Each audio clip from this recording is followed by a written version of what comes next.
aqui para gravar. De repente alguém quer ver depois. Mas e aí, passaram bem a semana? Bem, né? Bizarro, mas bem. Tem que estar, né? Uhum. Eu falei para vocês que semana passada a gente falou de FUVEST, né? Acho que foi. Foi. Correção da FUVEST. Deixa eu abrir aqui. Peraí. As minhas anotações de vocês. Foi. Aí eu peguei mais algumas anotações sobre o que vocês iam precisar, né? A Unicamp, o Pedro já viu, a UEM, a gente vai falar um pouquinho hoje, e o Nesp, né? Que é o seu, né, Sofia? O Nesp. Não, acho que é do Pedro também. É do Pedro Mas também. O seu é o que mesmo? o meu é o FPR e o UFSC. É, o Que daí meio junto, porque tem vários tipos e tal. porque daí eu vou falar da UEM e falo de UFPR junto, né? Muito bem. Então, olha só. Na Unesp, eu não sei se... Deixa eu ver. Pois é, bad mesmo. Na Unesp, eu dei uma olhadinha só para assim, os encargos de consciência, né? Porque a gente sabe o que é, a gente sabe o que tem, né? Que sempre é o mesmo. Mas eu falei, vou olhar, porque é igual a UFSC, né? De repente eles mudam alguma coisa e a gente fica meio de fora, meio sem saber. Eles mudam, né, de última hora. Mas eu fui lá dar uma olhadinha. Deixa eu ver se eu consigo compartilhar aqui com vocês. Nossa, tem tanta coisa aberta aqui de vestibular, mas vamos lá. Deixa eu colocar aqui o manual que eu achei deles, só para a gente tirar a dúvida. Olha só, eu não sei se você viu, Pedro, esse manual do candidato de 2021, né? Eu vi. Viu, né? Então, eu dei uma olhadinha nele, aqui tem tudo, tá? Se você quiser dar uma olhadinha, eu fui olhar a parte de redação, né? Que eu achei bem interessante, mas assim, nenhuma novidade. Ainda bem, né? Porque eu falei, se tiver alguma novidade, é aqui que vai estar. Não vi nada de diferente, né? Eles falam, deixa eu ir lá para o que nos interessa. Eles falam das vagas, eles falam de tudo. E aí eles falam da prova em si, acho que lá no finalzinho mesmo, da redação, aqui. Critérios de avaliação da redação. Na prova de redação, espera-se que o candidato produza um texto dissertativo argumentativo, em prosa, de acordo com a norma padrão da língua portuguesa, a partir da leitura e compreensão de textos auxiliares que servem como um referencial para ampliar os argumentos produzidos pelo próprio candidato. Então, nada de diferente daquilo que a gente já estudou, que você sabe, né? Deverá demonstrar domínio dos mecanismos de coesão e coerência, considerando a importância de apresentar um texto bem articulado. Então, os articuladores, né, como você sabe usar e usa no Enem, para o Enem, a prova de redação será avaliada conforme os critérios a seguir, que é tema, estrutura, expressão, que é coesão e modalidade. Aí ele fala todos os critérios, textos curtos, apenas 15 linhas. Oi? A Unesp é da FUVEST? VUNESP. Unesp é da VUNESP, exatamente. Tá, então tá. Então, não tem muita diferença. Aí eu tenho também uma prova, que é a prova do ano passado, né? Não sei se você viu também. Vou compartilhar aqui, deixa eu só... Essa daqui é a última prova deles, que eu sugiro que você faça. Ó, Essa é a última proposta. Tema de redação Unesp 2020. Eu achei super interessante. Além disso, os participantes tiveram que produzir uma redação. A redação está aqui, ó. Veja os textos de apoio para a redação do vestibular 2020. Aqui está a prova. Texto 1, pequenininho, Manifesto do Futurismo. Aí o texto 2, Carlos Drummond de Andrade, uma poesia pequenininha, cota 0. Aí o 3 é uma tirinha, 3 imagens. Texto 4 é O Declínio de uma Paixão, da Folha de São Paulo, um texto atual. Com base nos textos apresentados e em seus próprios conhecimentos, escreva um texto dissertativo argumentativo empregando a norma padrão da língua portuguesa sobre o tema.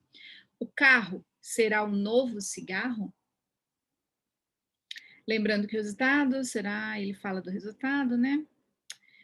Mas aqui, uma pergunta que você tem que responder, né? E justificar com os seus argumentos. Então, nada de difícil. Você sabe que o cigarro é um vício, né? Então ele está falando das pessoas viciadas em usar o carro. Então, é bem interessante essa proposta, né? Aqui ele fala um pouquinho sobre o vício das pessoas de usarem o carro. Então, a superfície era quase toda ocupada por carros, pedestres só podiam circular por debaixo da terra, né? Falando do metrô. Oi, Yuki, tudo bem? Seja bem-vindo. Então, tá aí. Eu acho que não é nada complicado esse tema. Eu acho até bem interessante, bem atual, super simples. É só você ter bons argumentos para colocar. Não achei difícil. Eles geralmente pedem temas mais políticos. Pode falar. Nesse caso, dá para fazer uma comparação com a poluição também?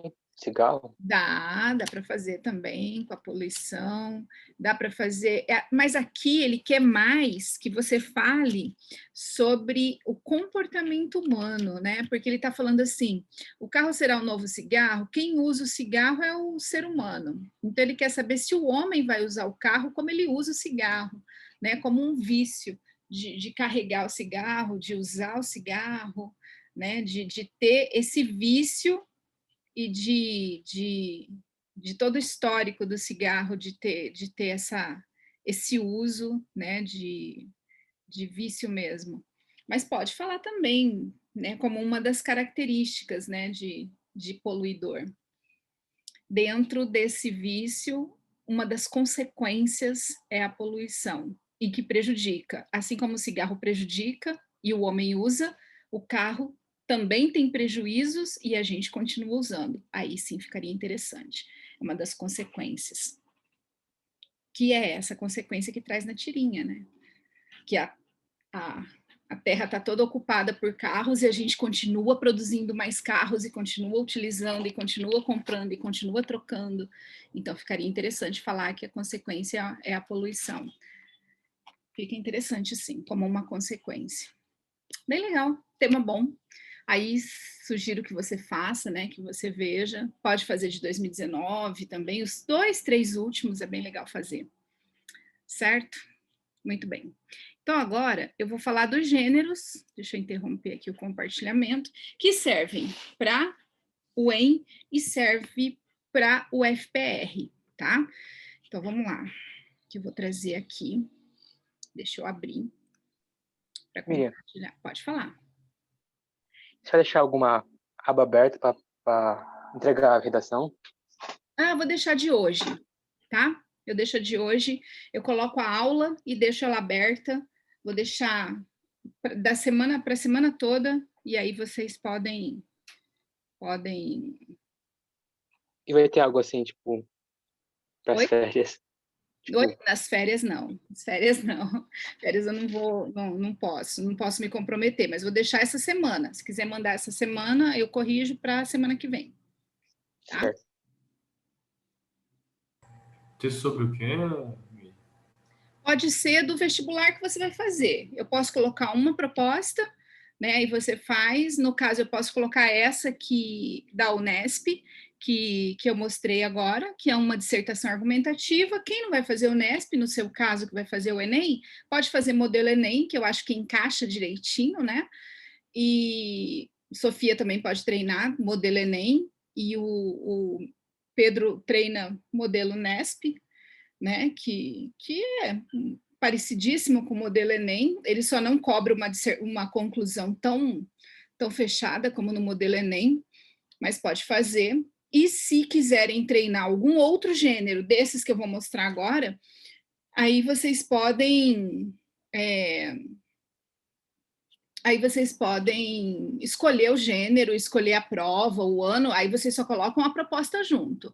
Tá? Falando, não, professor, eu peguei a prova da UFPR de 2019, de 2018 e fiz esse exercício. Coloca a prova junto e coloca o exercício. Não tem problema nenhum você fazer isso, tá bom? Pode colocar. E daí a gente faz. Semana passada eu mostrei os gêneros para vocês ou não? Com esse artigo de opinião. Só o artigo de opinião, né? Mas eu consegui terminar ele? Ou não? Não lembro. Não lembra? Sofia, o que você me ajuda? De teoria, Miriam? Eu acho que você terminou. O artigo de opinião só, né? Isso. Tá. Então, agora a gente vai ver outros, né? Eu vou colocar aqui, vou compartilhar com vocês. Ô, professor, então eu vou fazer a proposta do passe do ano passado, então. Pode tá? ser, pode ser. Aí Você eu tem te ela, envio. pode fazer e anexa nessa semana, que vai ser a última, tá? Beleza. Aí a senhora vai colocar lá no Sysflame? Vou colocar. Beleza, eu vou fazer. Mas eu vou sair da aula então, tá? Porque eu vou estudar as outras matérias. Tá bom, fica tranquilo, fica à bom? vontade. Obrigado. Tá bom, de nada. Deixa eu só compartilhar aqui com vocês.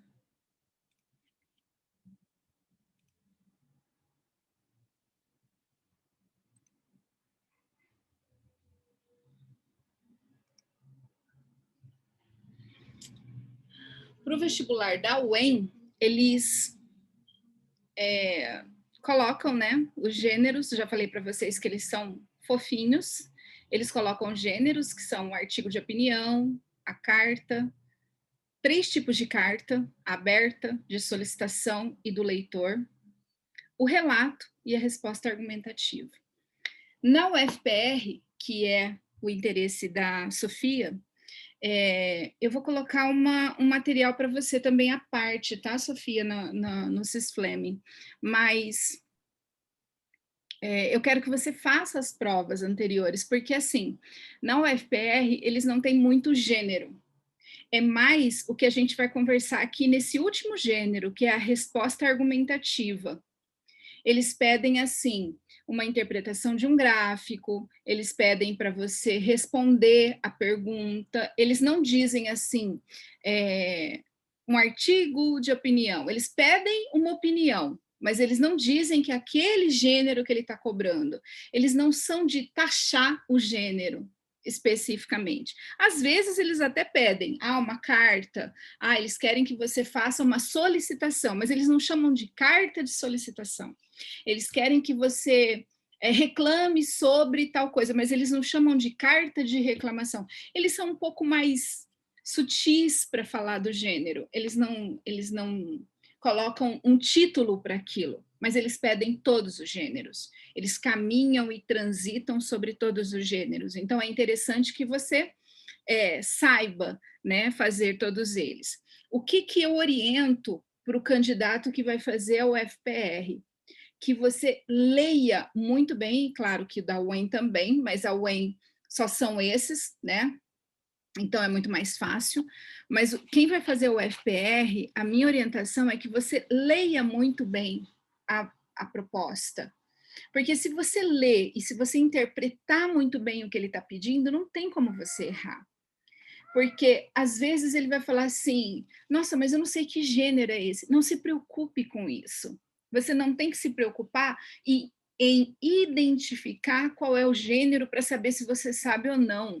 Não fique com essa preocupação. Você tem que entender o que ele está solicitando e fazer o que ele está solicitando. Ele pediu para eu fazer uma lista de atitudes que um candidato tem que ter. Não importa qual é o gênero, siga a orientação da proposta. Não importa o nome do gênero que você fez. Quando você sair de lá, você vai saber que você cumpriu exatamente o que ele pediu, tá? Então, não se preocupa com o nome do gênero. Quem dá nome para o gênero é a UEM. A UFPR não vai, muitas vezes, te dar o nome. Pode ser que mude esse ano. Mas nos anos anteriores, eles não fizeram isso. Claro que é o que eu falo sempre. O maluco que faz a prova, ele pode mudar. Né? A gente está vendo que os vestibulares estão diferentes. A própria UEM, para o terceiro ano, pedia 10 gêneros. Esse ano está pedindo 6. Então, está diferente. Pode ser que a UFPR mude? Pode ser que mude. Pode ser que eles façam diferente para facilitar a vida do candidato. A maioria está facilitando a vida do candidato esse ano. Graças a Deus, a gente não está reclamando disso. Né? Pode ser que ele coloque o nome do gênero para ajudar o candidato. Não sei. Mas até então não colocava. Então leia. Pediu para eu colocar título, pediu para não colocar título, pediu para usar a primeira pessoa, pediu para usar a terceira pessoa. Então, às vezes, cada orientaçãozinha que eles colocam ali é para te ajudar. Então, siga, obedeça, faça exatamente do jeitinho que eles estão pedindo, tá? Então, a minha orientação é sempre essa. Então, a gente já viu o artigo de opinião, que não estava aqui, porque a gente tinha que ver, né, muitos detalhes. Agora, o restante é bem simples e eu vou ser mais objetiva para falar para vocês, porque são gêneros que nós já vimos, são gêneros do primeiro, do segundo ano, são gêneros que nós já praticamos e que a gente vai rever, e eu não acho assim tão complexo quanto o artigo de opinião. O artigo de opinião na UFPR pode cair como não com esse nome, como eu falei, mas ele pode pedir para você apresentar o seu ponto de vista, e aí você pode fazer isso em 12 linhas, em 15 linhas, que é como eles pedem, né? Bem mais complexo. Na UEM também pode ser um texto menor, bem mais complicado de fazer, mas você já sabe a estrutura, tá? Apresenta o ponto de vista, o argumento tem que ser consistente, tem que ser fundamentado, você tem que rebater o argumento contrário, fazer uma contra-argumentação e concluir retomando o seu ponto de vista. Esse é o esquema do artigo de opinião. Agora, a carta aberta. Por que é interessante falar da carta aberta? Porque a carta aberta é aquela carta que mostra que todo cidadão tem o direito de se expressar, de denunciar os problemas sociais que afetam ele e a comunidade que ele está inserido, né? Pedindo, cobrando soluções das autoridades. É uma das maneiras de fazer, né, usando a carta aberta. Essa carta ela é aberta à comunidade. Alguém faz essa carta em nome de um grupo. Então, essa carta é em primeira pessoa do plural, nós da associação, nós do bairro, moradores do bairro, nós, os alunos do terceiro ano do Colégio Alexander Fleming. Então, é em nome de um grupo, tá? E essa carta aberta, ela tem uma estrutura diferenciada de todas as outras cartas. Vocês viram muitas cartas, mas a carta aberta, ela tem uma diferença. Ela tem um título. Deixa eu pegar aqui minha caneta. Ela tem um título com destinatário. Então, ela é uma carta com título. Ela tem título, o corpo da carta, e aí é que vem a diferença. Você tem que se lembrar disso. Ela é a única carta que tem título, tá? Então, a gente vai ver isso. O remetente é o indivíduo ou grupo de pessoas. O objetivo é persuadir ou alertar ou protestar. O tema é o interesse em comum desse grupo, né? E o caminho hoje é a internet. Antigamente eram jornais, revistas e tudo mais. A estrutura. como de uma carta comum, né? Tem aquela conversa com quem você está falando, para quem você vai falar. Na introdução, você fala sobre o problema já de cara. Quem lê uma carta quer saber por que você está escrevendo essa carta. No desenvolvimento, você apresenta o argumento por que aquilo é importante para esse grupo e tem que fundamentar. Eu estou falando do lixo de Campo Grande, do bairro, do meu bairro, principalmente do meu bairro. Mas por quê? Porque o lixo está acumulado? Porque o lixo não é recolhido? Porque simplesmente você não pode deixar isso e ficar enrolando. Não tem encheção de linguiça numa carta, tá? E a conclusão? Geralmente a solicitação de uma mudança. E eu quero que a atitude seja o recolhimento, seja mais dias de recolhimento. Eu vou apresentar a solução que o meu grupo, a minha associação, o meu bairro quer. A pessoa e o tempo verbal. Geralmente a primeira do plural, né? O nós, porque eu estou falando em nome do meu grupo. E sempre no presente. O problema é agora. Então, nós estamos passando por isso. A intenção é que o maior número de pessoas da minha comunidade e dos arredores conheça o problema da nossa situação. Conheça a nossa situação, conheça o problema do meu bairro ou da minha comunidade. E por quê? Para que aquilo não fique escondido, para que aquilo não passe batido, para que aquilo seja de conhecimento público e que seja resolvido o mais rápido possível.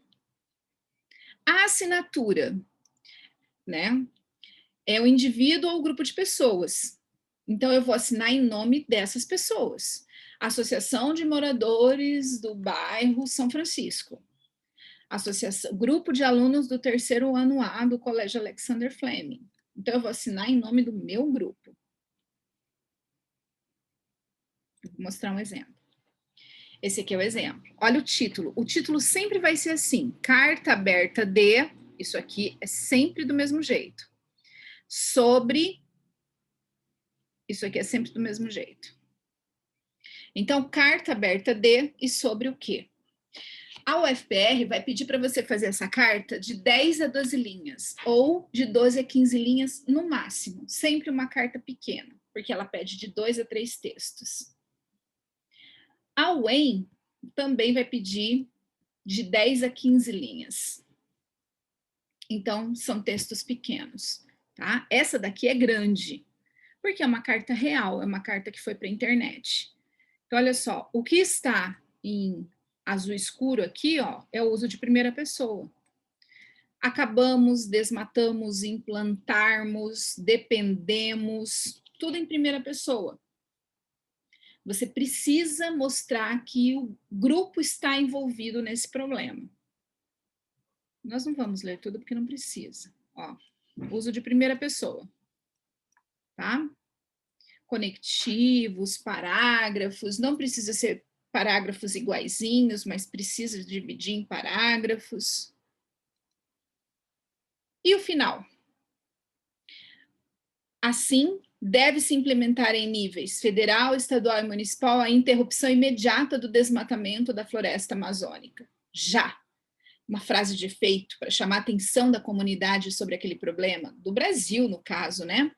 É hora de enxergarmos nossas árvores como monumentos de nossa cultura e história.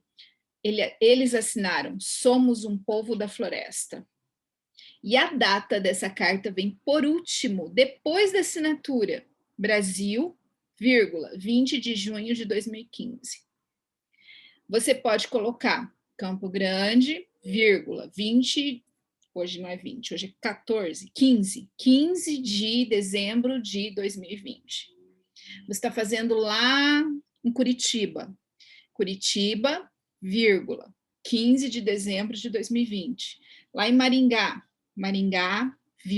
15 de dezembro de 2020. Onde você estiver, a não ser que eles mudem, eles coloquem lá, assim, você mora na cidade de Rolândia, no Paraná. e está vivendo um problema de saúde pública. Então, aí você vai assinar com o nome da cidade que eles derem. Tá? Por isso que eu falo, presta atenção na proposta. Principalmente lá no Paraná, porque eles colocam situações locais. Ou não, né? Fictícias. Então, olha só, carta aberta tem título, que é essa daqui, Carta Aberta de Artistas Brasileiros sobre a Devastação da Amazônia. Então, isso aqui é fixo, carta aberta de e sobre, isso aqui que vai mudar. Introdução é o primeiro parágrafo, tá? O locutor se identifica na primeira pessoa do plural, então os verbos em azul, tá? Sempre primeira pessoa do plural. Segundo, terceiro e quarto parágrafos é a denúncia, a exposição do problema, o relato de fatos e a reivindicação de solução. Quinto e sexto parágrafos, a solução, a interrupção imediata do desmatamento. E ele colocou ainda amparado na Constituição Federal, porque tem uma lei que ampara essa interrupção. Aqui foi uma prova da Unicamp, tá? Vou mostrar para vocês como eles pediram, né, a carta aberta. Pode aparecer na UFPR, pode aparecer na UEM agora. Ó. Em virtude dos problemas de trânsito, uma associação de moradores de uma grande cidade, não fala qual cidade, você pode escolher uma cidade, se mobilizou, buscou informações em textos e documentos variados e optou por elaborar uma carta aberta. Você, como um membro da associação, ficou responsável por redigir a carta a ser divulgada nas redes sociais. Essa carta tem o objetivo de reivindicar, junto às autoridades municipais, ações consistentes para a melhoria da mobilidade urbana na sua cidade. Para estruturar a sua argumentação, utilize também informações apresentadas nos trechos abaixo, que foram lidos pelos membros da associação. Então, você teria que ler, porque isso aqui vai dar base para você fazer a carta aberta. E assinar como o grupo, porque você vai redigir, mas você está falando em nome do grupo que você é membro, ó. Você é membro da associação, certo? Então, é assim que aparece. Toda historinha tem aí por trás, né? Melhoria da mobilidade urbana na sua cidade.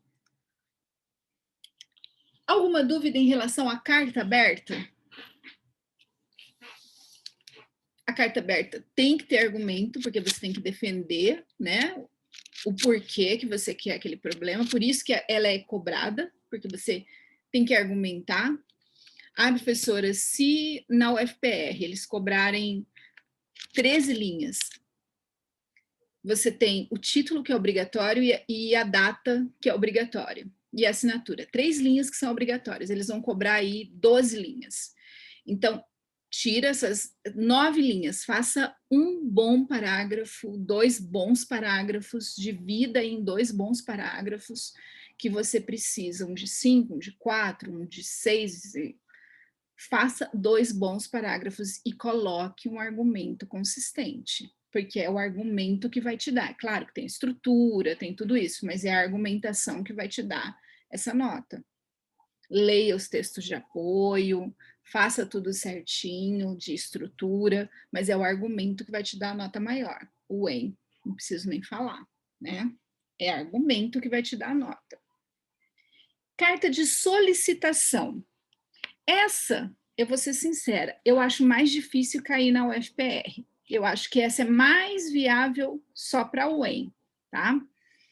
Ela não tem muita característica de UFPR, mas tudo pode acontecer. Como lá não dizem o que pode cair, pode ser que caia, né? Nunca vi, mas pode ser.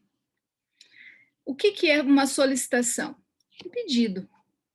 Então, é uma carta que você tem que pedir, né? Ela é endereçada a uma pessoa ou a uma instituição. O que você vai pedir? Fazer um pedido. Você vai documentar ou formalizar esse pedido. E você tem que convencer quem você vai pedir. Então, você tem que ter um bom argumento, né, para essa pessoa ou para essa instituição, que o que você está pedindo faz sentido. Ah, o meu celular que eu comprei esta semana está com problema e eu solicito o quê? Eu solicito um novo, eu solicito a troca, eu solicito uma averiguação, eu solicito o quê? Então, você está solicitando a empresa, a instituição que você comprou, a marca. Então, o que, que você está solicitando? O remetente está pedindo algo. Às vezes, ele não acha que tem o direito de pedir, né? Às vezes, ele está pedindo uma revisão na conta de água, na conta de energia, porque está muito alta. Tudo depende da situação. Existem muitas situações para uma carta de solicitação. Aí, fora a carta aberta, todas as outras cartas têm esta estrutura que vocês já conhecem. Eu uso essa estrutura para mostrar desde sempre, né? Vocês já conhecem essa estrutura. Local e data, sem parágrafo aqui. Vocativo, sem parágrafo, vírgula, sempre. Começa o corpo da carta, você pode pular linha ou não, parágrafo. Tá? Tudo depende do número de linhas. Pular linha aqui e aqui vai depender do número de linhas que você tem. Tanto na UFPR quanto na UEM não dá para pular linha. A UFPR vai pedir texto menor ainda do que a UEM, porque pede mais textos e pede, sei lá, de até 12 linhas, 13 linhas. Se você tem 1, 2, 3, 4 linhas que são obrigatórias, como que você vai ficar pulando linha? Você vai ter que pôr uma linha do lado da outra. Se você tem lá 12 linhas para fazer de obrigatório, você vai 4 linhas. Você tem no máximo 12 linhas para escrever. 4 linhas são obrigatórias. Então, o que te sobra? Né? 8 linhas para texto. Pouquíssimo texto. Então, é difícil escrever um texto de 8 linhas que você tem que ganhar uma nota máxima. Então, eu acho difícil. Na UFP, na UEM, eles vão pedir mais, talvez 15 linhas, tá? E aí você tem 11 linhas de corpo do texto. Então, dá para escrever um pouquinho mais, mas assim mesmo é pouco, né? Então, eu acho pouquíssimo para que você possa argumentar, mas aí não fica pulando linha, tá? Já olha isso. Parágrafo aqui, corpo do texto, ponto. Na outra linha, despedida, pode ser tanto do lado esquerdo quanto do lado direito, vírgula, aí assinatura. A assinatura, lembra das regras de assinatura? Você pode assinar o seu próprio nome? Essa é a minha pergunta mais importante desta aula de cartas, em qualquer vestibular, o UEM, o FPR, qualquer, o FGD, que não fala também, né, o que pode cair, seja lá o que for, o vestibular que você for fazer, se for cair carta, você pode assinar o seu próprio nome? Vocês já são meus alunos há muito tempo, né, já sabem disso. Você nunca pode assinar o seu próprio nome, jamais, porque você se identificaria e isso seria um erro muito grave. Então, nunca assine seu próprio nome, tá? Você tem que seguir as regras da proposta. Hoje, os vestibulares têm o hábito de colocar como você vai assinar. Ele coloca lá um nome, leitor ou leitora, morador ou moradora, João ou Maria. Então, você assina como eles mandarem. Mas se eles não mandarem, o que você faz? Você não vai colocar seu próprio nome. Você pode, no máximo, colocar as suas iniciais. Né? Coloca lá, SV, PM, ixi, PM não pode. MP, coloca. Não, também não pode. Nossa, Pedro, o seu nome vira sigla para tudo. Isso tem que tomar cuidado, porque MP é Ministério Público, PM é Polícia Militar. Não pode. O meu também não pode, porque é MST, Movimento Sem Terra. Também não posso. né? Da Sofia deu certo. SV, Sofia Varjão, pode, que não tem uma sigla, não tem um significado. Então, Pedro tem que colocar PAM, coloca um A no meio, né? Não sei se você tem outro sobrenome, coloca uma outra letra que descaracteriza uma mensagem. Você não pode deixar que a assinatura seja uma mensagem para esse corretor, porque ele não pode pensar que você está levando na brincadeira essa prova. Não pode colocar pseudônimo que seja brincadeira, que seja de super-herói, que seja de palhaçada, que seja uma cacofonia, né? Aquela junção de nomes que dá uma mensagem, que seja um xingamento, né? Aquelas palavras que viram xingamento. Nada disso pode ser colocado na carta, tá? Então, cuidado, muito cuidado na hora de assinar. No máximo, um pseudônimo simples, João ou Maria, ou as iniciais do seu nome, que não deixem uma mensagem. E o melhor, se a carta disser como assinar, obedeça, tá? Então, é a melhor forma. Na carta de solicitação, apresentar brevemente uma situação-problema e tecer toda a linha de argumentação sobre medidas para resolver o problema que você tem.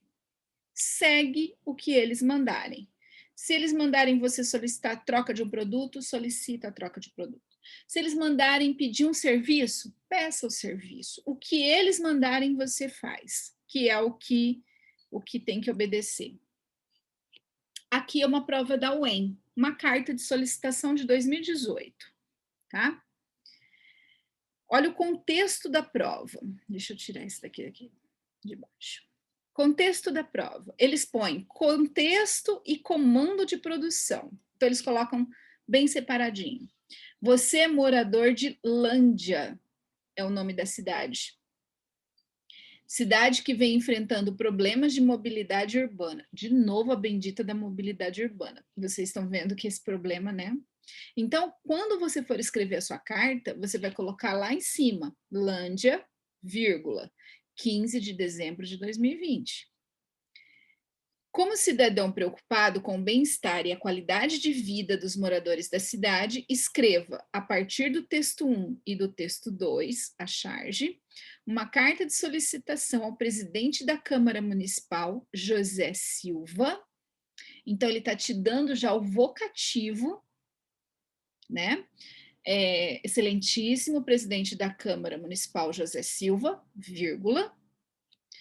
Em seu texto, apresente argumentos convincentes que justifiquem a criação de um projeto de lei. Ele está pedindo para você solicitar a criação de um projeto de lei. Está aí a solicitação. Que resolva ou amenize esse ou esses problemas. Assine a carta apenas, olha o tamanho do apenas, em caixa alta, como morador ou moradora. Gente, então, olha só, esse apenas aqui significa, não é para você acrescentar nada. Tem gente que acha assim, morador é tão simples, eu vou colocar aqui, morador insatisfeito, morador revoltado. Não acrescente. Apenas morador. Então, assina, morador. Tem gente que fala assim, mas eu vou fazer então uma rubrica do lado. Coloca morador e aí do lado faz aquele rabisco. Não faça, não invente. É para fazer exatamente o que eles estão mandando. Apenas morador.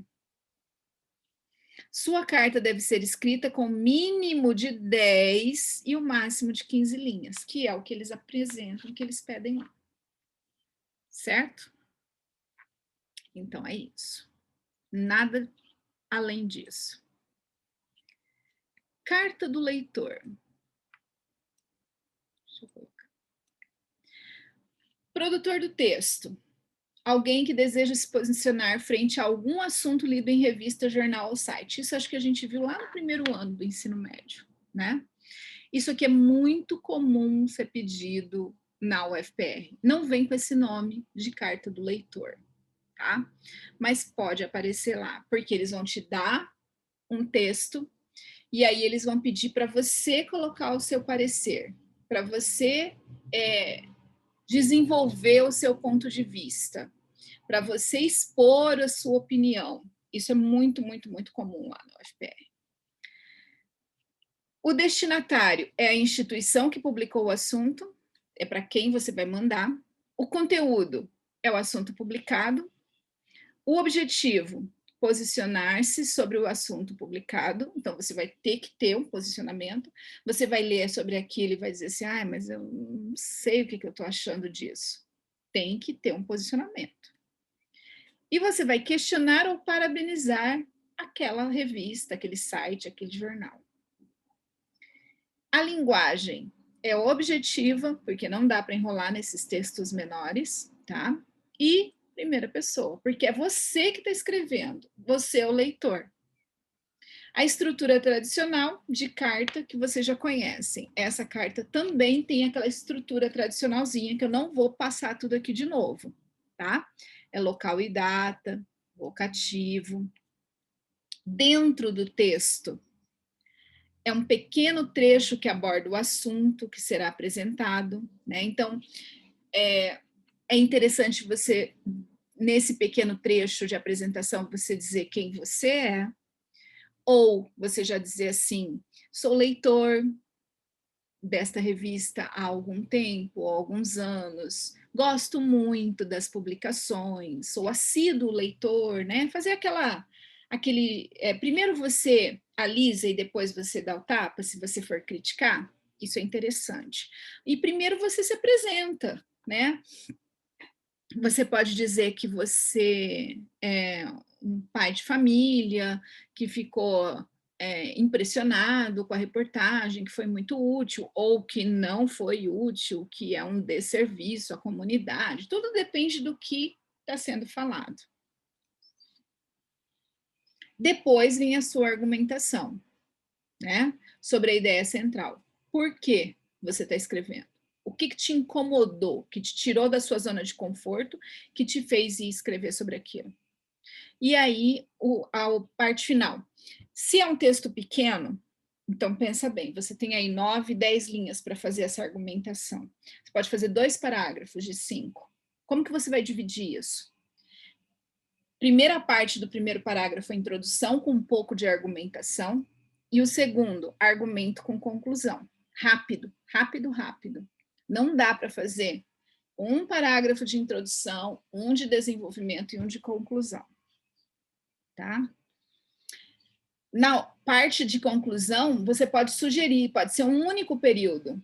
Você pode sugerir que aquele tipo de assunto seja mais explorado, ou que apresente mais pontos sobre aquela situação, ou que eles não sejam tão taxativos, ou que aquele tipo de reportagem seja mais explorado, ou que não apareça mais, enfim, tudo depende sobre o que você estiver falando. Saudações finais, né? Despedida atenciosamente e assinatura. Já falei sobre a assinatura. A estrutura padrão para a carta do leitor é esta, que vocês já conhecem, né? Que eu já acabei de falar. É a mesma. Fica mais ou menos assim, deste jeito que eu estou falando para vocês. Eu fiz essa aula no começo de dezembro, então tá aí. Campo Grande, 8 de dezembro de 2020, ponto. Campo Grande, vírgula. Prezado editor, como é uma carta de leitor, se tiver um nome, como naquele outro exemplo, né, José Silva. Então, prezado editor da revista Veja, se eles colocarem o nome da revista, se eles não colocarem, não precisa. Mas se tiver, professora, e eu não colocar, gente, se tem o nome da revista, é porque eles querem que você use.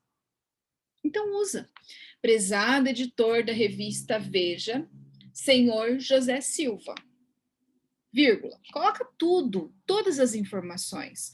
Pensa assim, se eles estão colocando aquelas informações ali, é porque eles querem que você use, tá? Aí você começa o seu texto. Aqui sem parágrafo e aqui com parágrafo. Aqui justificado, ó. Ficou mal formatado aqui, a minha formatação, tá? Mas é bom fazer retinho aqui. Despedida, vírgula, e assinatura. Pode ser tudo de um lado só, pode ser tudo para cá, pode ser um para cá e outro para lá, isso não tem problema. Tá? Não precisa de parágrafo aqui também, ó. Aqui retinho. Parágrafo só no corpo do texto. Certo? Aqui tem um exemplo. Ó. São Paulo, vírgula, 12 de fevereiro de 2020. Ponto. Caros editores da revista Viagens e Lazer, vírgula. Aí ele agradece a matéria publicada, ficou muito impressionado, né? Tem uma sugestão para o próximo mês, para fechar o texto. Essa carta é enorme, né? Perto dos vestibulares. Parabéns pelo trabalho. Agradeço a atenção, JR. Então, tem todos os elementos, tem um argumento. Após ler a matéria, fiz uma lista dos locais que me interessam conhecer, uma vez que sou antropólogo, considerado por muitos como sítio arqueológico do Sri Lanka. Ele dá a ideia deles irem para lá. E pronto.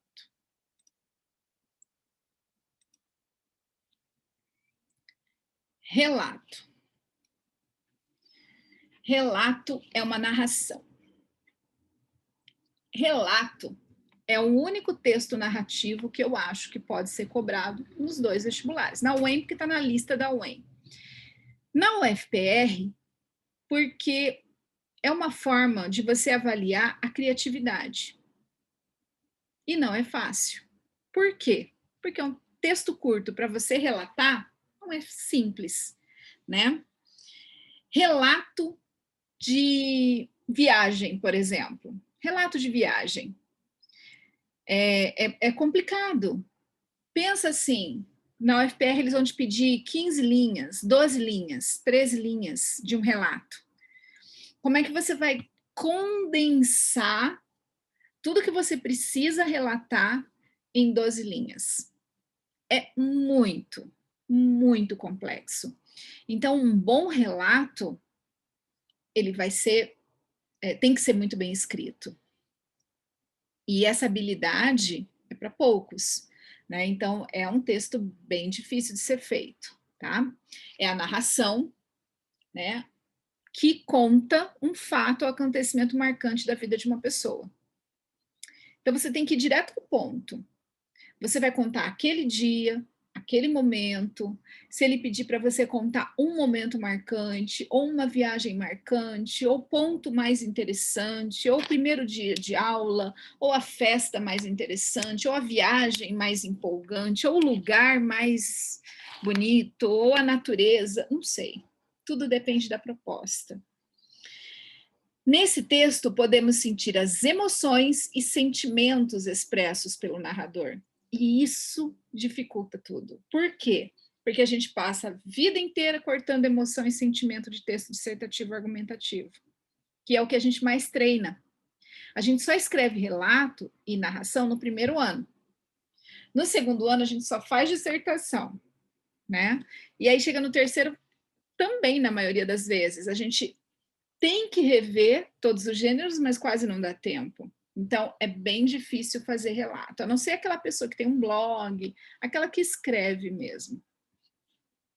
Apresenta tempo e espaço, né, bem definidos, onde o narrador torna-se o protagonista da história. Então, o relato é seu, você vivenciou aquilo, ou pelo menos o narrador, né? Não você pessoa, mas o narrador que você criou, que está contando aquela história. O primeiro dia de aula, relata o primeiro dia de aula, o dia de aula mais marcante da sua vida. Então você pode criar, não precisa ser verdade, mas é a sua narração, é o narrador em primeira pessoa. Então você cria aquele personagem e conta aquela história. Note que além de narrativo, ele pode ser descritivo. E aí que é mais difícil ainda, porque você tem que passar emoção por meio da descrição.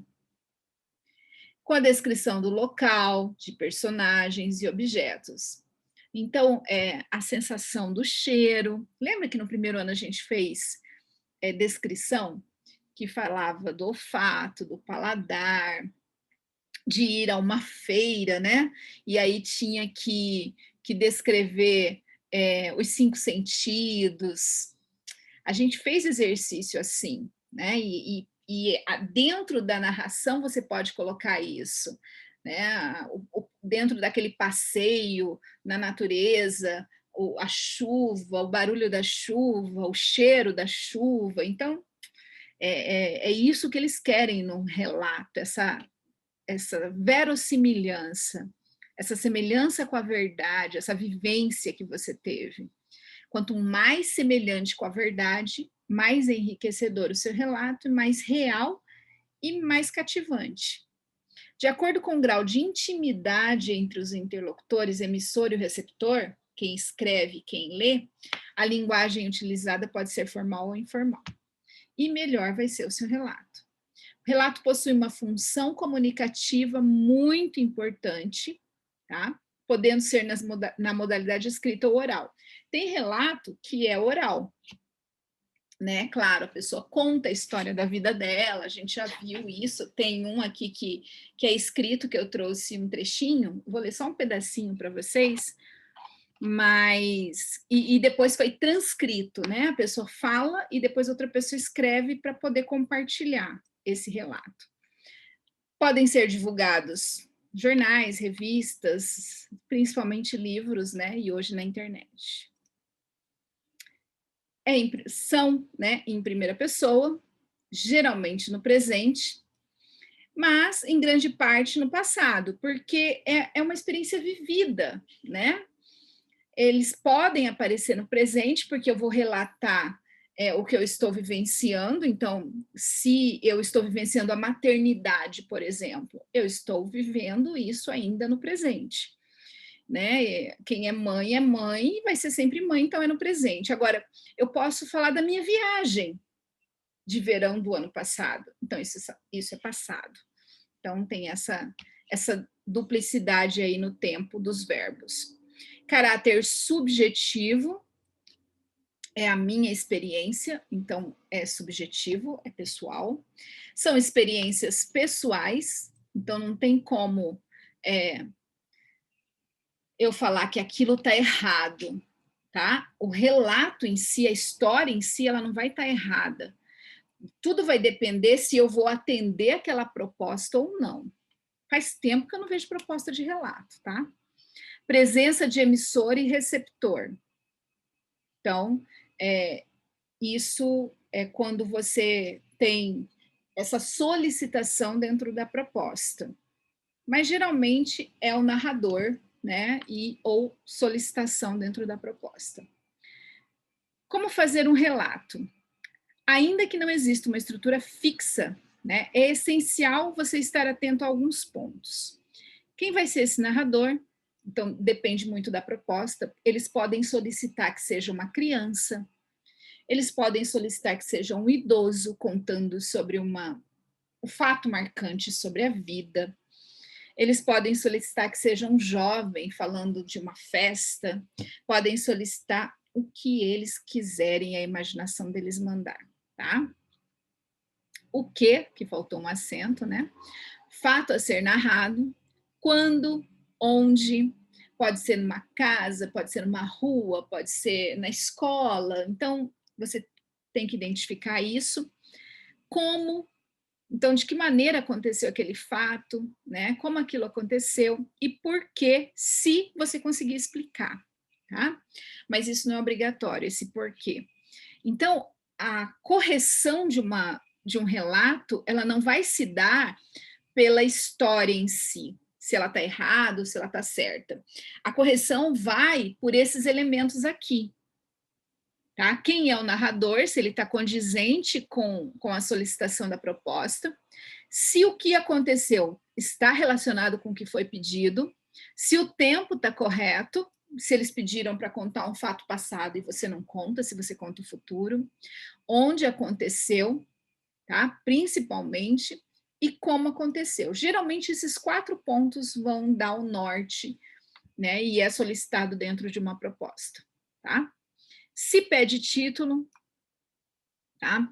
Ainda que não seja necessário em todos os relatos, há alguns indicados com um título referente ao tema que será abordado. Então, é sempre interessante você colocar um título no seu relato.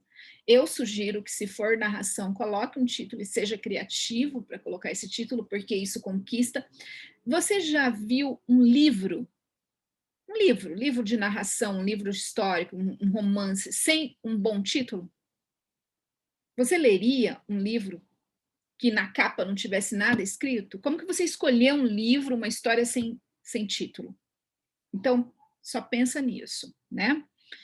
Então, o tema é dado pela prova, não tem nem como eles avaliarem isso, né? Só se você não escrever aquilo que foi solicitado, aí vai ser fuga do tema, como toda prova de vestibular tem também. Introdução, o contexto, os personagens, se eles exigirem, eu já vi proposta assim, há um tempo atrás, você tem que colocar, já vi no poliedro também, você, narrador, é a senhora idosa, e você tem que acrescentar a freira, você tem que acrescentar o motorista do ônibus e uma criança que está chorando. São personagens obrigatórios. E mais personagens, se você quiser. Esse era um relato. Então, você tinha que colocar esses personagens na história. Se você não colocasse todos esses personagens, você perderia nota. Então, cuidado. Você tinha que mencionar esses personagens no texto. Pode ser que apareça uma proposta assim, tá? E o desfecho? Você apresenta a história, você leva essa história com você e depois você tem que fechar essa história. Como acaba tudo isso? Claro que não é um fim, né? Mas você tem que terminar ali aquele relato, pelo menos naquele momento, tá? Não é um fim da história, não é o fechamento total da história, não precisa. Aqui eu tenho um relato pessoal, que é um trecho escrito, mas ele foi primeiro oral, que era um trecho de uma entrevista, que foi, né, um relato da artista plástica Marta Cavalcante Pope, que acho que não sei. Ela diz assim: meu nome é Marta Cavalcante Pope, nome de casada. Nasci no dia 16 de abril de 1940, no Rio de Janeiro. Esse é um relato livre, tá? Não tinha regras, né? Meus pais se chamam Carmen Cordeiro Cavalcante, de Pernambuco, e Fernando de Lima Cavalcante, também de Pernambuco. Minha família toda é de Pernambuco, e eu é que nasci por acaso. A família da minha mãe não é Pernambuco. Não, a família da minha mãe é Pernambuco, mas ela tinha origens mais ancestrais, cearenses. Mas a família toda era de Pernambuco. E do meu pai? O meu pai era de uma família de usineiros pernambucanos. E eles, quando vieram aqui para o Rio, quando saíram de Recife, vieram para o Rio para tentar uma nova vida. Então dá para ver marca de oralidade, né? A repetição de palavras e tudo mais. Nunca tive muito contato com os meus avós por causa das idades. Minha relação era muito íntima, muito ligada aos meus pais. E quando eu fiz mais ou menos 8 anos, desde 6 anos de idade, que maior prazer sempre foi desenhar. Eu comecei a aprender a pintar como uma pintora impressionista brasileira chamada Georgina de Albuquerque. Quando eu fiz 17 anos, é que eu fiquei interessada em fazer belas artes e sempre tive muito apoio dos meus pais em relação a isso. Meu pai era um desenhista, desenhava muito bem, e minha mãe, ela bordava, costurava e também tinha muito talento para desenho. Eles sempre foram muito ligados a essa parte artística. Então, um trechinho, né, da entrevista que ela deu, e aí tem uma marca de oralidade, ela trava, fala e depois continua, né, mas que foi escrita. E é o relato da vida dela. Um relato livre, né, sem muitas regras. Aqui a resposta argumentativa. Essa resposta é muito importante, ela sempre cai. Se tem um texto que é recorrente na UFPR, é a resposta argumentativa, tá? E na UEM, ela também é muito recorrente, então eu acho bom, né, a gente sempre tá atento. Para elaborar uma boa resposta argumentativa, Deve-se identificar as informações principais do texto ou dos textos, pode ser mais de um. Apresentar a afirmação inicial de sua argumentação, o tópico frasal. Então, olha só, a própria resposta tem que ter o tópico frasal. O que é e o que seria esse tópico frasal? Geralmente, a resposta argumentativa, ela não é uma simples resposta de sim ou não. Ela é quase um texto, tá? Um texto argumentativo. Dependendo de onde de qual é a prova. Se é uma prova com respostas, uma prova aberta, você vai fazer respostas menores. Se é na UFPR, pode ser uma resposta um pouco maior, de até 10 linhas, 12 linhas. Então, não é uma simples resposta, acaba sendo um mini texto dissertativo, argumentativo. Na UEM também acaba sendo um mini texto. Então, o tópico frasal, fazer o tópico frasal, como você faz no texto dissertativo, é muito importante. E entender o tópico seguinte, que é esse aqui, ó, retomar a pergunta temática e também apresentar o posicionamento crítico que será defendido. O que é isso? Retomar a pergunta, retomar o tema. Tem gente que fala assim, mas como que é isso? Como que é retomar o tema? Não sei se vocês se lembram, quando vocês estavam lá, eu acho que na quarta série, terceira série, quando vocês começaram a fazer prova para valer mesmo, talvez até antes disso, que a professora perguntava assim, qual é o ano do descobrimento do Brasil? E aí tem criança que responde, é 1500. Né? E a professora falava, não pode responder assim, tem que ser resposta completa. E aí você tem que responder, o ano do descobrimento do Brasil foi 1500. Então, isso é retomar a pergunta temática. É você pegar a pergunta e colocar na sua resposta. É retomar a pergunta tema. A pergunta é o tema. É quase a mesma jogada que a gente faz com o tema dentro da tese. Quando você pega a palavra-chave e coloca na sua tese, você está repetindo o tema dentro da sua introdução. É exatamente o que você tem que fazer aqui na resposta argumentativa. Retomar a pergunta temática e apresentar o posicionamento crítico que vai ser defendido. O que é isso? Apresentar o posicionamento crítico é apresentar a sua tese. Então, você responde, você retoma a pergunta, então você coloca lá, o ano do descobrimento do Brasil foi em...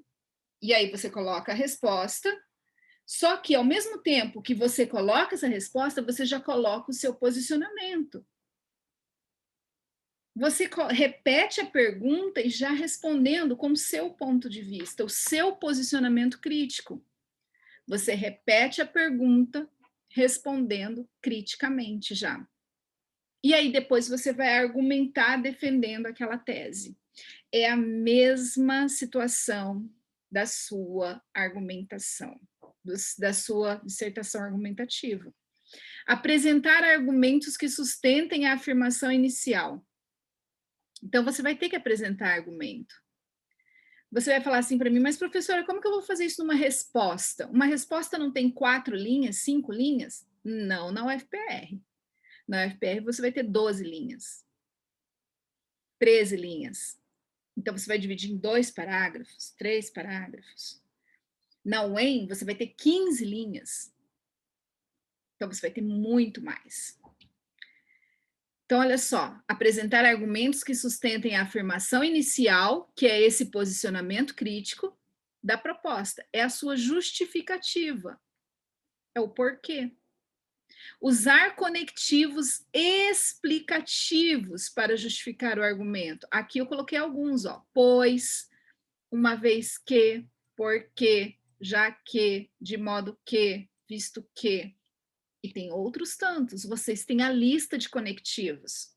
Então, você repete a pergunta, respondendo com a sua tese, você tem que criar uma tese, Aí você faz um outro parágrafo argumentando, usando conectivos, como se fosse uma dissertação argumentativa. Utilize até 2 argumentos para comprovar a afirmação, dividindo em mais de um parágrafo, se possível. Agora, se ele disser assim, use 6 linhas, aí não dá para fazer 2 argumentos, faça 1. Use 8 linhas, dá para fazer 2 de 4? Então, faça. Tá? E tudo depende do número de linhas que ele te cobrar, que ele te der. Alguma dúvida em relação a isso? Acho que não, né? Então tá. Pode falar. Não, só concordei que estava tranquilo. É tranquilo, né?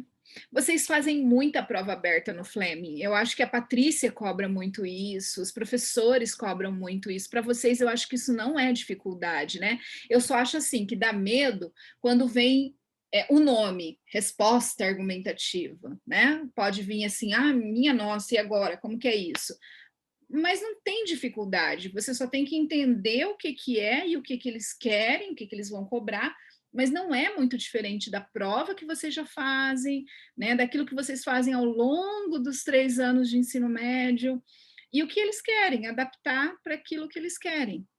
Usar a linguagem formal, é um texto dissertativo. Complemente seus argumentos com informações externas, então, olha só, é uma resposta, tá? Então, você vai acrescentar dados, exemplos, como se fosse um argumento seu. Ele quer saber o que você tem de informação. A cópia do texto de apoio é penalizada, então você não pode copiar nada do texto de apoio, você só vai ler se tiver um texto de apoio, geralmente tem um pequenininho, você vai ler e vai responder a pergunta. Responder sempre a partir da coletânea ou do texto disponibilizado. A resposta, mas a fundamentação dessa resposta é sua. Então, eu quero dizer por que eu tenho esse ponto de vista. Porque dados apontam para isso, eu tenho um filósofo que tem um pensamento, porque a sociologia apresenta essa informação. Então, coloca lá. Paragrafação consciente. O que isso significa? O que eu acabei de falar. Se pedir 12 linhas, faça 2 de 6. Se pede 10, dá para fazer 2 de 5. Né? Isso eu estou falando do máximo. E isso é uma outra coisa que eu quero falar. Sempre tente usar o máximo que eles derem, que eles cobrarem, que eles sugerirem. Porque se ele fala assim, no mínimo 10, no máximo 15, não faça o mínimo. O mínimo sempre está relacionado à nota mínima. Não tem como, tá? Tente sempre fazer o máximo. Só com períodos curtos e bem relacionados. Só não, né? Esse só que eu não gosto. Mas tente fazer com períodos curtos. Porque se você já tem 10 linhas, e se você for fazer períodos extensos, muito longos, vai ficar mal estruturado. Tá? Então, tente fazer o máximo que você conseguir com períodos mais curtos, porque a ideia vai ficar mais objetiva, o texto vai ficar mais claro, vai ficar uma leitura mais dinâmica e mais prazerosa. Não usar título. Resposta, o nome já diz, é uma pergunta com resposta, não tem por que ter título. Usar sempre a terceira pessoa, porque é uma dissertação argumentativa, é um texto argumentativo, exceto se o comando sugerir o uso de primeira pessoa claramente. Por isso, vou falar de novo, eu vou me ajoelhar aqui e pedir para vocês, leiam a proposta, tá? Leiam a proposta. Leiam a proposta, vou falar de novo, por favor, todos os pontinhos lá, todas as orientações, porque a característica desse texto é terceira pessoa, mas o maluco que faz a prova resolveu fazer uma pegadinha, e qual é a pegadinha dele da vez? Eu quero que escreva em primeira pessoa. Se ele quer, ele pode fazer isso. E aí ele foi lá e pediu. Ele colocou um último tópicozinho lá e colocou: use primeira pessoa. E se você não lê, você não vai fazer. E quem leu e fez em primeira pessoa vai ganhar a nota máxima. Tá? Então leia, por favor. Esse daqui é uma proposta que eu trouxe de uma das provas, eu não me lembro se da UEM, da UFPR, mas é uma proposta de resposta argumentativa, em até 15 linhas, que manifeste sua opinião sobre a seguinte afirmação. Eles querem uma resposta, mas de uma afirmação. Olha que diferente, né? O bullying afeta negativamente apenas o futuro das vítimas das agressões físicas e psicológicas? O bullying afeta negativamente apenas o futuro das vítimas das agressões físicas e psicológicas. É uma afirmação. Você concorda com essa afirmação? Use 15 linhas, até 15 linhas. Pensa aí um pouquinho, o que vocês acham? O bullying afeta negativamente apenas o futuro das vítimas das agressões físicas e psicológicas. Eu não me lembro se eu já mostrei para vocês esses exemplos. É de resposta argumentativa. Este é o primeiro exemplo. O bullying é um dos muitos problemas que existem no âmbito escolar. Hoje, a disciplina na escola é algo improvável de acontecer. Isso sim estraga o futuro de milhares de alunos que não conseguem estudar, pois seus colegas não sabem se comportar. E pior, nunca há aula, só broncas. Um exemplo são os alunos com déficit de atenção, que deixam de se concentrar para prestar atenção na bagunça dos outros. A indisciplina compromete também a vida de professores que fiquem estressados e acabam descontando em seus alunos, dando broncas e se descontrolando em sala. O futuro deles é tomar medicamentos e muitas vezes desistir da profissão. O governo tem que mudar a realidade das escolas, ou então logo ninguém mais vai estudar. E aí? Olha a pergunta. Pergunta afirmativa. O bullying afeta negativamente apenas o futuro das vítimas das agressões físicas e psicológicas. O que vocês acharam dessa resposta?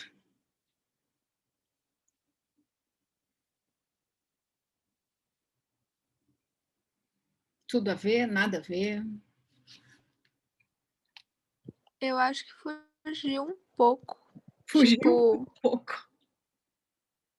Eu não sei, é porque eu fiquei pensando muito, tipo assim,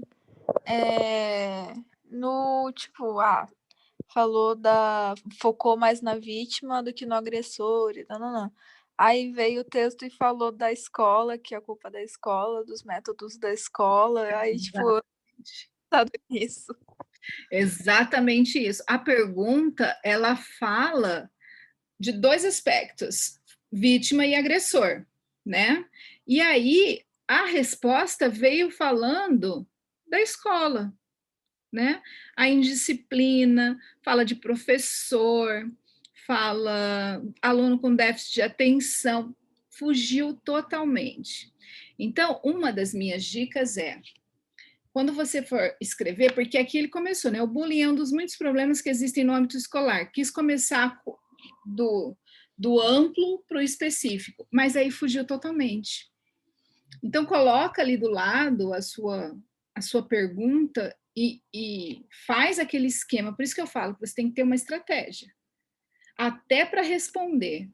Olha para a pergunta e olha para a sua resposta. Olha para a pergunta, olha para o tema e olha para o texto.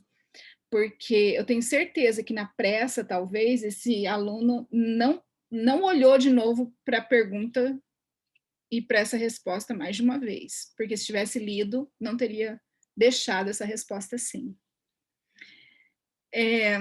Esse aqui é um segundo exemplo. O bullying é a doença do século e surgiu do termo bully, que é do inglês intimidar, principalmente nas escolas. Nota-se que ele atinge alunos do sexo masculino e feminino, fazendo cada dia mais vítimas e adeptos. Os males são passageiros e nunca atingem o futuro do aluno. Há sim sofrimento, mas não ultrapassa a linha temporal da adolescência, por exemplo. Em função disso, não há consequências negativas no futuro por não ser esta situação aplicável à realidade. Se fosse, o mundo todo estaria deprimido e recalcado, porque todos um dia já passaram por isso, ou como vítimas, ou como agressores. E aí? Eu acho essa um pouco revoltada, ela quis mandar, quis mudar, não importa o que me mandaram escrever, eu discordo e... Então, complicada.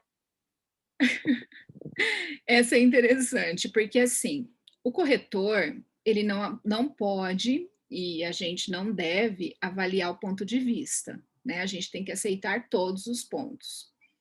Então, independente do ponto de vista, esse aqui é o ponto de vista, né? Nunca atinge o futuro do aluno. Só que, qual é o argumento consistente que esse aluno usa para defender esse ponto de vista dele?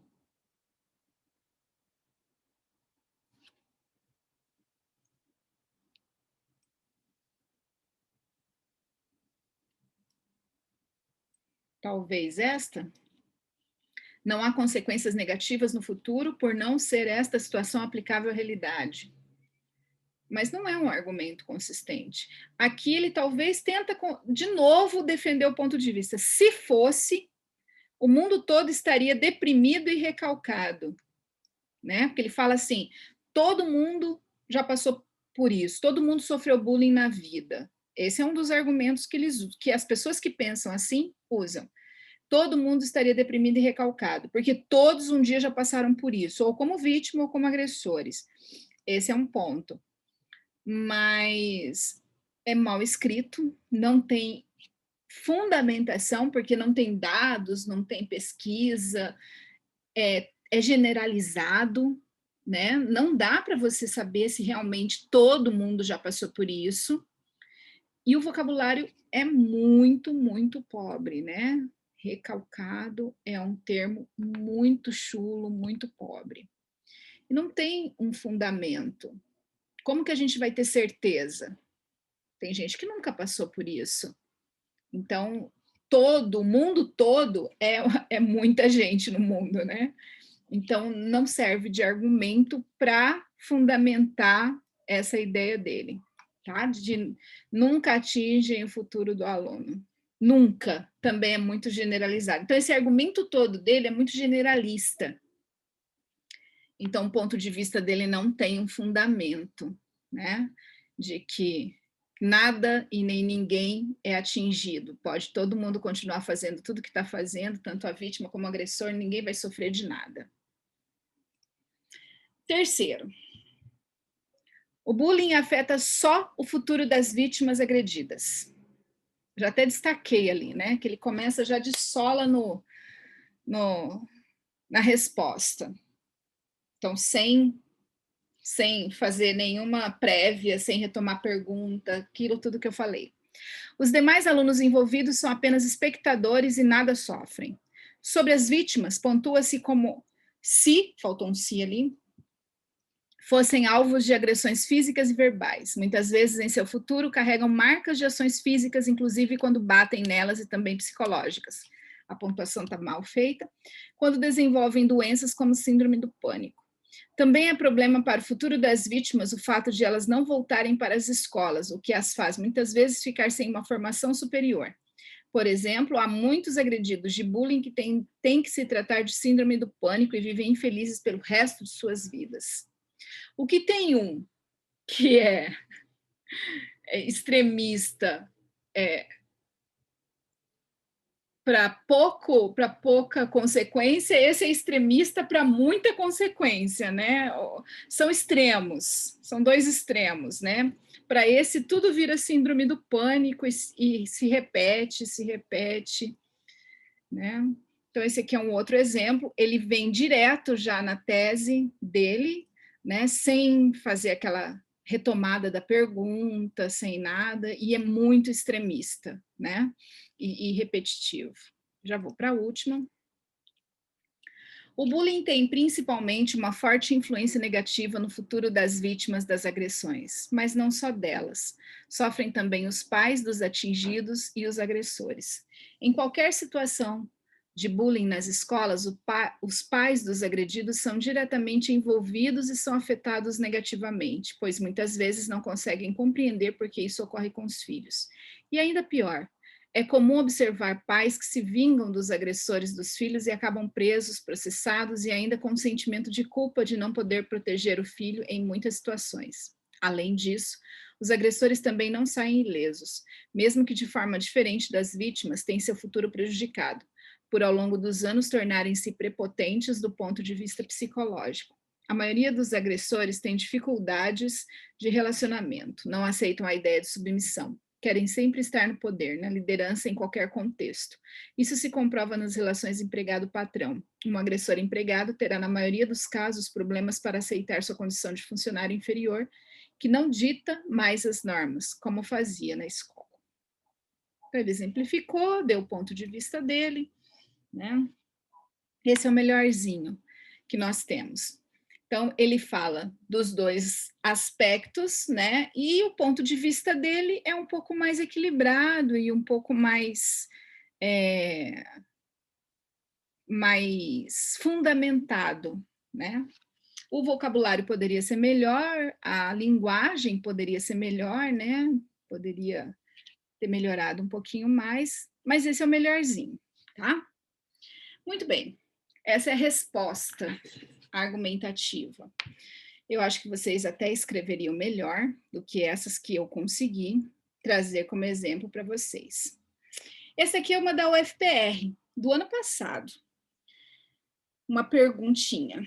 Com base nessa leitura, escreva um texto argumentativo, olha como eles pedem, Sofia, sobre a relação entre ciência e redes sociais, procurando dar uma resposta à questão que se levanta no primeiro parágrafo. Não seria interessante considerar a altimetria uma nova forma de medir os impactos da ciência? Seu texto deverá contextualizar o tema, conter um posicionamento com as devidas justificativas acerca do uso da altimetria para avaliar os impactos da ciência, identificar e opor pontos positivos e pontos negativos do uso da altimetria, apresentar os elementos formais e discursivos característicos de um texto argumentativo.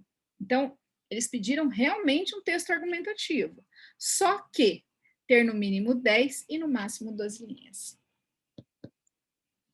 Então, essa prova foi bem complicada, né? Principalmente porque a maioria não sabia o que era uma altimetria, mas tinha o texto de apoio. Eu sugiro que você faça essa, Sofia, não sei se você já fez.